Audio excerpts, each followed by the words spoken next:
Mga kapuso, wala ng bagyo sa loob ng Philippine Area of Responsibility pero maging handa dahil magpapaulan ang Southwest Monsoon o yung habagat. Bago magtanghali kanina nang makalabas sa para ang bagyong Doming.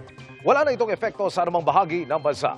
Nitong Sabado, inanunsyo na ng Pag-asa ang simula ng habagat season. Pero iba pa ang deklarasyon ng mismong tagulan at yan ang patuloy nating aabangan. Noong nakaraang taon, June 2, nang pumasok tayo sa opisyal na tagulan season.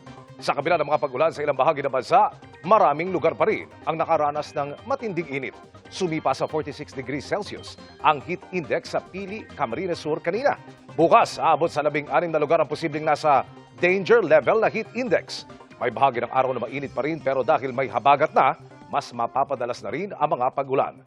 Base sa datos ng Metro Weather, umaga pa lamang may kalat-kalat ng ulan sa Central Luzon, Mimaropa, Bicol Region, ilang bahagi ng Visayas, Northern Mindanao at Sulu Archipelago. Bandang hapon, mas malaking bahagi na ng bansa ang makararanas ng malawakang pag-ulan. May heavy to intense rains na pwedeng magpabaka o magdulot ng landslide kung magtutuloy-tuloy ang buhos. Sa gabi, posibleng maulit ang mga pag-ulan. Sa Metro Manila, mataas din ang tsansa ng ulan bukas. Pwedeng umaga, meron na sa ilang lungsod. Pero mas marami ang ulanin pagsapit ang hapon at gabi.